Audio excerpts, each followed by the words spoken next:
But how would you compare leadership in the workplace to like leadership in the home, to leadership in the church? Because you're a man of God, so leadership in the church, and just within any other different organization that we can be associated with. That was a great question, Dwayne. I thank you for that question. But now you may be shocked when I tell you this, right? Personally, I don't see it being much of a difference. And this is why I say, whether you're leading in a church, one, I am the chairman of personnel committee at my church, right? Responsible for hiring people and employees for an organization, and also our committee is responsible for firing if they're not doing what the church has hired them for. And also, I don't see it being a difference in the family. I've been married now for 35 years, right? 2 kids and 4 grandkids, right? Had my challenges, had great days and bad days. Great, that's normal, right? But no, and I'm gonna give you some reasons, right? Number one, you must first humble yourself, and we've spoken about that. Have a humbling spirit, regardless what your leadership role is, whether it's in a home, church, or workplace. Yes. From that perspective, you have to humble yourself. Sometimes, let's talk about home. Now, your wife, your spouse, y'all may come, may disagree, agree, or she may be right. Sometimes, my wife was right? So I have to humble myself. Man, I'm sorry, you're right. Yeah. Right. So you have to have that humbling experience. Yeah. 2, people want to know that you care about them personally. That's it. That goes in the family. Don't show you that your wife, you don't care about her. You think you'll be married long? No, I don't think so. Don't show that you have that caring spirit if I'm leading the personnel committee. Yeah. You think the pastor gonna keep me on that personnel committee if I don't have that? Yeah. Caring about the personnel members that's on the committee. Okay. Number 3, as a leader, you must have a servanthood mentality. You must have a servanthood mentality. As a man, as a husband, God has blessed me with a wife, so I have to serve her. Serve the people of the church. Serve the people at the workplace. So you see where I'm going? You see where I'm going? Yes, sir. I don't see it being no different. I love it. Number 4, you have to be creative and innovative, right? So you got to be creative at work, innovative at work, also at church. As I'll give an example again, I'm a chairman of personnel committee. We come up with challenges sometimes. Young personnel committee. So we as a team, we got to come up in innovative ways to resolve the issue that we may be having with the personnel committee. Yeah. The employees. Yeah. Went home, same thing. You gotta be, if you want to continue to spice that marriage up, you gotta be innovative. I love it. Yeah. You just can't be doing the same thing over and over. I love it. Right? Hey, you gotta be innovative to keep that fire going within that marriage. Okay? You have to have exceptional listening skills. Good one. I love that one. You gotta have listening skills at work, at home, definitely in your marriage. Hey, you have a conversation with your wife, you ain't listen to her. You gonna have it. You gonna hear it, right? You gonna wish you did. I know I am. Exactly. So, and also as a leader, you gotta be decisive in your decisions. You can't be wavering. Be decisive. That's for work. That's for church. And home too. Yeah. Now, yes, I'm the head of the home, right? Head of my household. My wife treats me as the head of the household. Mhm. Now, we may not agree on everything, but at the end of the day, she expects me to make the decision. Yeah. After we agree to disagree, Yeah. you know, Yeah. we said, 'cause I'm the head of the house. So she respects that. I love Yeah. her for that, right? Yeah. Yeah. So, and honest with a high level of integrity. Integrity. I love it. You gotta be honest with your wife, your spouse, church, work. And we talked about it. You got to be able to inspire in your workplace, at home. Okay, with your children. You know, I got grandkids too. You got to be able to inspire them little rascals. You know, cause different generation. Yeah. You know, and also, last, strategic and practical planner. You got to be a strategic and practical planner in the workplace, in your church, and at home. Okay, I love it. At home, what you want in the future for your family? Yeah. You know, where you see, you know, what legacy you want to leave your family. You know, same for your church. Yeah. You know, I'm the chairman of the personnel committee. Where do I see the personnel committee, right, vision, which is tied in to the pastor? Absolutely. Vision. Yeah. Where do I see it? Yeah. You know, so that's why I say, Dwayne, I don't see no difference. Man, you know what? And I hope that makes sense. No, not only does it make sense, I don't see any way that anybody can refute this. Like this, I'm over here taking notes, man. That's what I was doing. I just want to make sure that you understand. And I ran out of this was what I was using. Man, I ran out of space. I had to get another.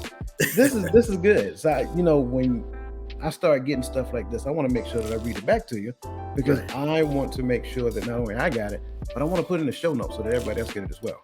Okay. So number one was humble yourself. First and foremost, that is my favorite word, humility. As a leader, any leader of any position, you are only a leader because of the people who you lead. Yes. And so in other words, what we need to understand is that the higher you go, the more people you serve. So a leader, you actually serve your people, which we're going to get to later in your notes. Number two, people want to know that you care. And like you said, we talked about that. Absolutely right. This is the thing that brings people back in, like, joyfully, not just but yeah. But when you care about me, I will not only follow you because I have to, but I will follow you because I want to. There's a big difference. Doing my job because this is the left and right limits of it, or going above and beyond the standards because of who I work for. There's a big difference in that. And as a leader, you instill that in your subordinates through what you do. Servant's mentality. This is good. Very good, because we talked about servant leadership a few weeks ago with Mr. Doug Thornton, and he really drove that point home. So leaders serve their people. Being creative and innovative. I love this as well, because you need to be able to think through problems and then think outside the box, which means that I have to talk to somebody else. If we're talking about home, I'm talking to my spouse. That means we're working together. Outside of my box means that I have to invite somebody else to the conversation. So leaders cannot make decisions in a vacuum. It makes sense. I love it. Exceptional listening skills. Man, listen, let me tell you something. Anybody who's a communicator understand that this is the most important thing that we need to listen better. That's why we got 2 ears and 1 mouth, right? If we spend more time listening and less time talking, we will learn more. And I think that's really what it is. So leaders got to be skilled in the art of asking questions, right? Because here's the thing: how do I know what's really going on in my organization if I don't gauge the climate? And the only way that I'm going to gauge the climate is by asking pertinent questions to get feedback from those in the climate. And you stay in your office There you go. It's not gonna work. You're not gonna know. You're not gonna Absolutely. know the temperature of your organization. And I can't do it by email either. Exactly. Send me an email and let me know what it's Come on, like out man. Man, you get me started, man. there. Send me an email and let me know what it's like out there. No, I can't. And then you want to send a long email. Yeah, As a absolutely. leader, I'm glad, Lord, thank you. And as a leader, right? If you're gonna communicate by email, let it be brief and concise. Yeah. Email is not a Reader's Digest. If you want to create a leader, go to that person, get from your desk, and go talk to them. Yeah. If you want to have a conversation. Yeah. I can. That's one thing. One of my pet peeves. I cannot stand if someone see me a long drunk. I won't read it. You read it? I won't. Seriously, I won't read it. I read a couple lines. That's it. Yeah. Yeah. And hey Rob, you get me email? I got it, man. But hey, let's have a conversation. Be honest, I didn't read it all because I tell them up front. I believe in being honest. Yeah. But in a general way. Absolutely. Is that an email is to be brief and concise. Yeah. I would tell you, people tell you, when I send an email, it's brief to the point. Boom, boom, boom. I'm done. Absolutely. I'm sorry, I didn't mean to cut y'all. No. You're fine. You're fine. This is, trust me, you are hitting home runs today, my friend. So no, I'm just here to highlight the facts of the points that you're making right now, and I think they're amazing points, because if any leader is listening to this, they will really grasp these nuggets that you're giving us today. But again, I just have to stress the fact that I don't care how good of a listener we think we are. We're not that good of a listener to somebody if you ask somebody else. So we may think that we listen good, right? Go get somebody else's opinion. Ask them, do they think you listen well? We can always improve our listening skills. And here's the thing. It's not just okay to listen to the words. We got to learn to listen to the heart of the person. Right. That's how we really get to the point of the empathetic leader. That's powerful. Yeah. So I think that's it. When we can hear the heart of the person, we can put ourselves in their shoes and get a good understanding of what's going on. If you really want to understand the command climate, that's how you do it. And can I add something as well? Absolutely, yeah. And also, when you understand the command climate, and that command climate comes back that is not good news to you, don't take it personally. Yeah. Don't be all mad and upset and bottled. Take it as a learning experience. Absolutely. And how you can improve the organization. Absolutely. Because I know as a command sergeant major, leader, I've had soldiers tell me things that I didn't like. Yeah. But guess what? I accepted it and I learned from it. Because I'm the type of person, I don't like something, I always want to improve. Yeah. As a leader, I always want to improve. Yeah. I always want to make the organization better. Because I want to set that legacy. Yeah. So when I leave that organization, Rob Daniel, man. I'm glad you're here. Rob Daniel, man. That joke sucks. No. It's when it comes to something like that, it's all about that pride, want to do better. It goes back to, like I said, when I was raised, you treat people the way you want to be treated. Yeah, absolutely. No, you're right.